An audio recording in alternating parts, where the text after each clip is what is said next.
Ini zaman saya ajak ke tempat di mana kita pernah mendengar namanya Dalang Soponyono. Ada cerita apa di balik ini? Ini tempatnya namanya itu sumur sinden atau sumur tanda.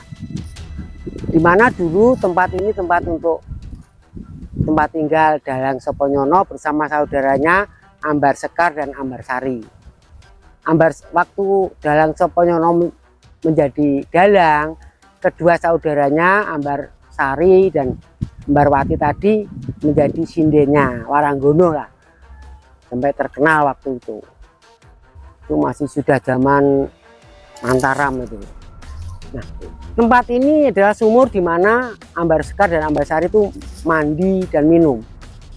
Dan ini dipercaya kalau kita ingin punya suara yang merdu dan suaranya itu bisa menggugah rasa senang pada orang lain, itu ambil air diminum, minum air sendang sinden atau sendang Waranggono ini hingga suaranya nanti merdu, bahkan punya pengaruh siapa saja yang mendengar itu tertarik.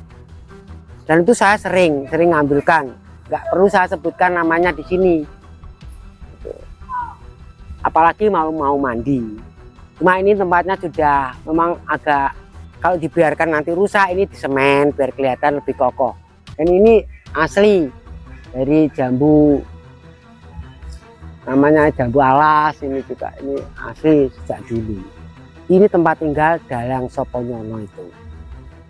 Nah, itu ada sendang tempatnya. Beliau punya suara penak. Terus adiknya juga seperti itu, Ambar Sekar, Ambar Sari itu punya suara merdu. Atau dudut hati, sapa sing krungu, siapa yang mendengar menjadi tertarik. Coba mari kita lihat bagaimana bentuk sumur sinden atau sumur Waranggono tadi. Ini, monggo. Ini juga dipergunakan warga sini untuk mandi cuci. Dan rata-rata penduduk sini suaranya memang enak-enak. Di sini banyak sindennya waktu itu. Nah, ini airnya. Nah, ini namanya. Ini airnya ini punya pengaruh suara itu menjadi bagus, landung, nggak mudah putus. Tapi banyak penyanyi yang datang ke sini. Saya mengantarkan sering kali ngambil. Artis-artis juga. Ya seperti itu. Artis dangdut ya Mas. Ya dangdut ada, dangdut. Rata-rata suaranya. Dan ada pengaruhnya, ya mendengar itu seneng gitu loh. Kan penyanyi itu kalau banyak penggemarnya karena suaranya itu, bukan karena wajahnya. Pesona dengan Bisa suaranya. Banyak. Jadi airnya itu diminum. Nah, diminum. Mau mandi ya silahkan, ada tempatnya mandi. Ya. Kalau mandi mungkin buat awet muda. Bisa juga seperti itu. Juga bisa seperti itu. Terus biasanya itu kalau malam suro, kalau bulan suro itu saya sering ngantarkan ke sini. Itu tepatnya di desa apa, Pak? Ya ini masih di Desa Perning, Kecamatan Jatikalen, Kabupaten Nganjuk.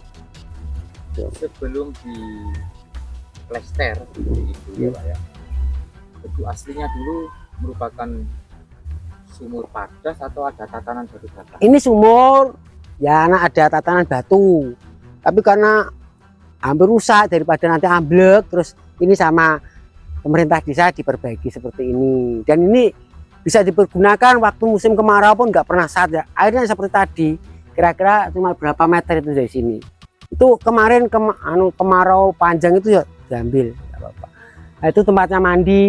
Ini biasanya sudah warga nggak mandi di sini nih, karena sudah punya sumur sendiri-sendiri.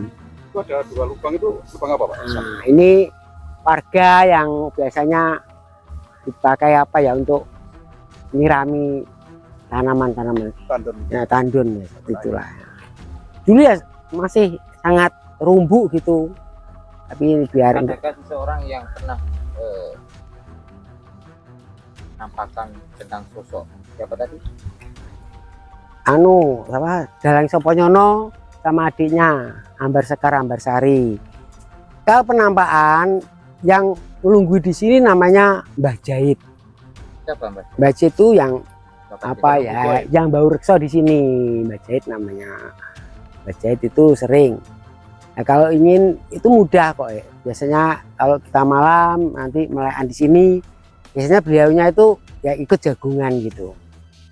Oh, bisa menampakkan diri kayak Iya, bisa ngomong orang biasanya. seperti itu. Dan saya nggak ngomong, bisa dibuktikan dengan catatan ikhlas, tidak mau ngetes atau menentang. Kalau mau ngetes atau nentang, risiko tanggung sendiri. Tapi kalau cuma sekedar kita ingin kenal dengan niat baik, insya Allah baik. Karena apa? Antara alam kita dalam alam mereka sebenarnya itu tidak jauh berbeda. Perbedaannya adalah kita pakai jasad, kalau mereka sudah tidak pakai jasad.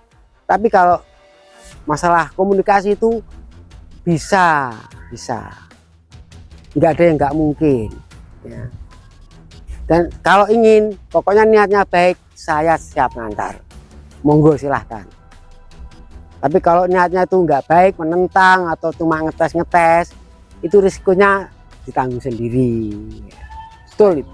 Penampakan Pak, adakah orang yang sudah pernah mendapatkan pusaka di sini? Saya lihat itu satu, namanya Badi, itu siapa itu dapat gigi emas, gigi tapi semua ada terbuat dari emas itu. Cuma ini baru saja beliaunya sudah meninggal, tapi banyak orang yang tahu.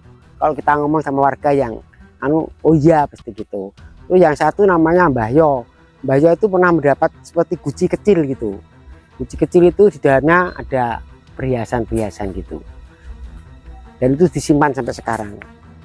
Cuma nanti kalau kita mau ke sana nggak tahu ya. Karena dianggap sebagai apa namanya?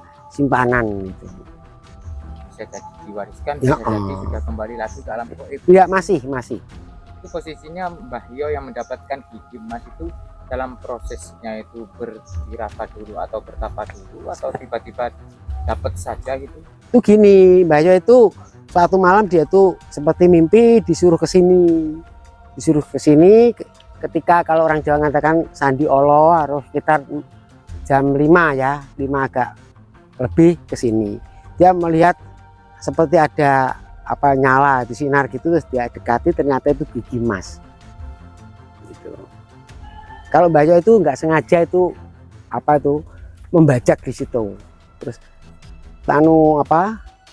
bajaknya itu kena seperti benda, terus diambil, ternyata itu guci kecil gitu. Tuh. Di daerah mana guci itu Pak? Dari sini, ini kan terus dibuat ditanami gitu. Kan waktu itu dia bajak gitu.